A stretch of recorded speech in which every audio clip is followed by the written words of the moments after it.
Welcome back to Invertebrates. We are going to be talking about the phylum Arthropoda, which is our last phylum in our Invertebrates unit.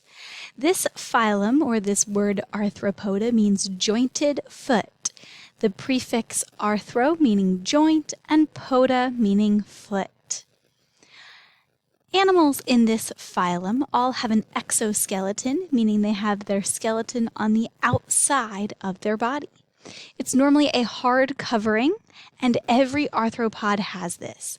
This is why when you step on an arthropod, they make a crunching noise, like a beetle or a crab or even a shrimp. The arthropods molt, meaning they get rid of their outside shell as they grow. Their shell does not grow with them. So it's not like our bivalves where you can look at their shell and see how old they are. They molt, they get rid of that outside layer. Their bodies are divided into parts called segments, and these segments include the head, the thorax, and the abdomen.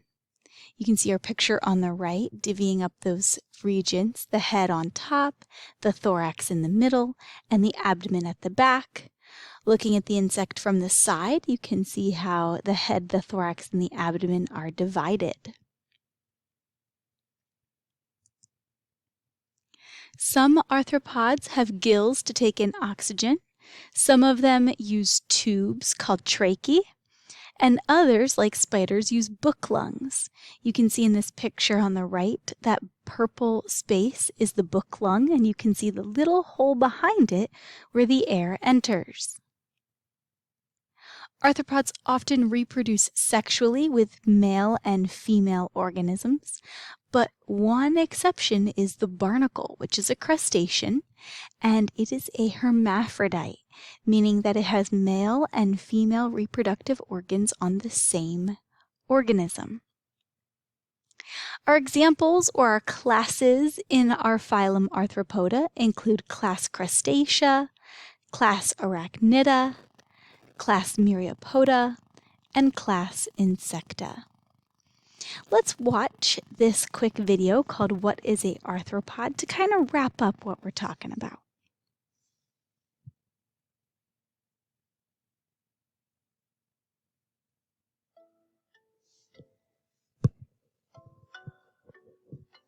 We're in the lab of the Smithsonian's Insect Zoo, but that name is a little wrong because we have a lot more than insects here.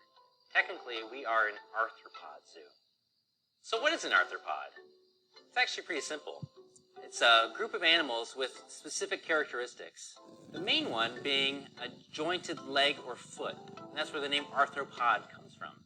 They also have a hard outer shell or exoskeleton, and they're bilaterally symmetrical, which means if you drew a imaginary line down the middle, it'd be virtually identical on both sides. Scientists have divided arthropods into 5 major groups. Those are the millipede, the centipede, the crustaceans, the arachnids, and of course the insects. So if we're looking at these 5 major groups of arthropods, how do we tell which is which? How do they fit into their groups? Well, they each have defining characteristics. Millipedes are a long, thin, slow-moving animal, and they're segmented, and they have 4 legs for each of those segments. Centipede is a long, thin, predatory animal. They're amazing hunters and very fast.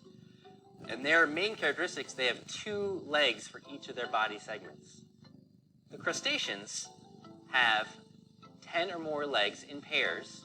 They have 2 pairs of antennae, and they have 2 main body regions, the abdomen and the cephalothorax. Arachnids, the group which includes spiders and scorpions, have 8 legs in pairs, no antenna, and 1 or 2 body regions. If it's 2 body regions, they're called the cephalothorax and the abdomen. Insects, one of the most diverse group of arthropods, can be characterized through its 3 body parts, the head, the thorax, and the abdomen. They have a pair of antennae. Some have wings. But most importantly, they have 6 legs in pairs.